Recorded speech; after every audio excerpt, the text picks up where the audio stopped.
Mungkin beberapa di antara Anda berpikir bahwa kita ini selling product. We not selling product. We selling story behind product. Ini adalah suatu kisah nyata. Bapak Ibu semua, siapa di antara Anda yang bisa menjamin bahwa 10 tahun lagi Anda pasti tidak sakit? Ngacung. Saya mau belajar ilmunya. Kalau ada. Siapa yang bisa menjamin bahwa 10 tahun lagi Anda pasti masih bisa bernapas? Ngacung. Berarti kita semua setuju bahwa tidak ada yang pasti di depan sana, betul? Orang ini punya cinta yang tinggi, yang besar untuk anak dan istrinya tanpa disadari. Musibah itu datang duluan. Suaminya dulu yang kena musibah. Suaminya kena musibah, suatu penyakit, di mana penyakit ini membuat istrinya kehilangan kesabaran. Istrinya ini tidak kuat. Suaminya itu kok gitu. Kemungkinan sakitnya ini ada hubungannya dengan kencing manis. Anda tahu ya, kalau orang kena kencing manis kira-kira ya apa ya? Lihat orang manis jadi pahit. Nah, tidak tahu gimana ceritanya, akhirnya istrinya capek. Ya, mungkin di antara Anda pernah capek ngelayani suami barangkali. Dan sampai akhirnya bilang begini istrinya itu. Kok gak mati pisan ya sampean itu? Ya mungkin Anda bisa ketawa ya. Tetapi kalau Anda sudah punya keluarga yang kena sakit kritis, Anda baru mengerti maksud saya.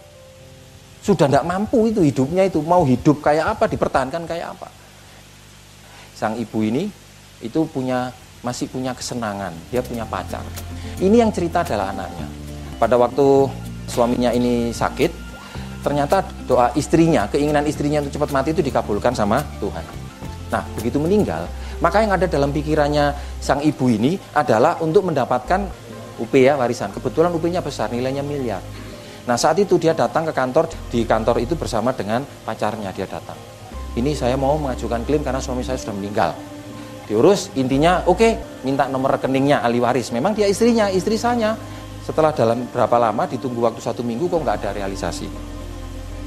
Ditunggu 2 minggu kok nggak ada transfer uang masuk. Kira-kira suami Anda meninggal, Anda ditransfer 1 minggu nggak masuk, 2 minggu, kan pasti tanya-tanya toh, apa ini? Dia datang ke kantor, dia minta penjelasan, kenapa kok belum ditransfer? Jawabannya apa? Dananya sudah disiapkan tapi kita belum bisa transfer. Loh, apa alasannya? Ternyata sang bapak ini karena tahu gelagat istrinya seperti itu, dia punya 2 orang anak yang masih kecil-kecil, SD sama SMP. Sehingga akhirnya papanya mengambil satu keputusan yang cukup tepat untuk merubah ahli warisnya dari istrinya dipindah kepada anaknya. Istrinya datang dengan marah-marah dibilang ini urusan besar, ini berarti penipuan. Nek perlu tak bawakan polisi, tak bawakan jaksa, tak bawakan debt collector.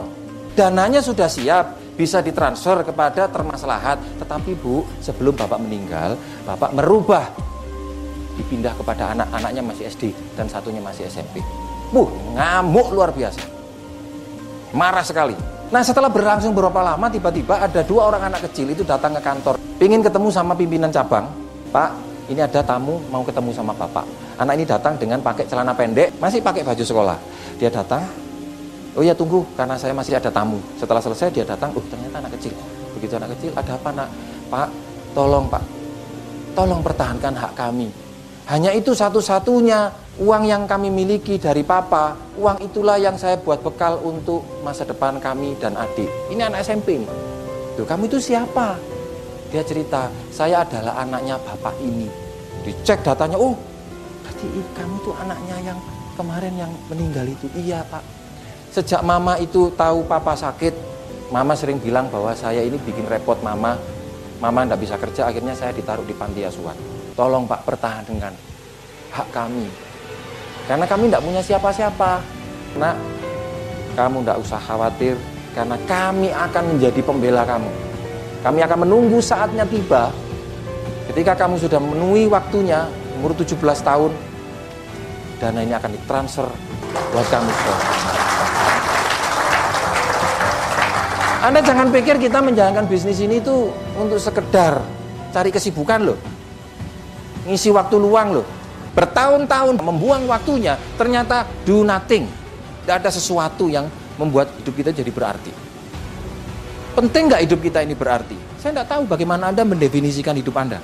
Kita tidak tahu perjalanan hidup kita itu nanti akan ada masalah kesehatan, ada masalah meninggal. Kita semua masih sehat, alhamdulillah. Tapi pasti hidup ini akan berakhir. Nah, pada saat itulah cerita akan baru mulai. Story is begin. Siapa yang menjadi angel di dalam kehidupan keluarga teman-teman Anda? Bukankah sebuah kehormatan ketika Anda lah yang menjadi orang yang paling ngotot untuk mengajak dia untuk mempunyai perlindungan buat anak, buat istri, buat aset Anda. Ada berapa di antara orang bilang, Pak, ini riba atau bukan? Ini haram atau tidak? Anda bisa pelajari semua literaturnya. Jadi, kalau kita ingin jadi something, maka kita perlu melakukan satu hal yang sama berulang-ulang. Itu pilihan Anda, terserah. Anda mau apa enggak. Kalau Anda rasakan bahwa, saya enggak dapat passion, ya enggak masalah. Tetapi, kalau Anda mau menjadi seorang tim yang terbaik, maka kepalang basah, Pak. Hidup sekali, tidak pernah akan kembali 2 kali. Ada satu pepatah yang menyatakan, jika Anda dikasih waktu untuk kembali di dalam hidup Anda, apa hal yang Anda sesali? Apa kira-kira yang akan Anda sesali jika Anda dikasih waktu untuk kembali kepada masa lalu? Saya lebih memilih, saya bersyukur sudah melakukan ini dan ini. Bukan karena saya menyesali saya tidak melakukan ini, melakukan ini. Menjalankan bisnis ini, jangan Anda bayangkan sesuatu yang mudah, yang gampang. Sesuatu yang gampang, sesuatu yang mudah, tidak ada harganya. Anda kepingin anak Anda itu sekolah dengan berjuang sungguh-sungguh atau gampang-gampangan aja? Semakin susah dia mengejarnya, semakin Anda bangga dengan anak Anda. Seperti itu kan yang dipikirkan oleh orang tua. Jadi jangan pernah melawan hukum alam. Kalau mau menjadi yang number one, Anda mencari cara yang paling gampang. Ketika orang itu mempunyai warisan untuk keluarganya, dia tidak akan pernah menyesal.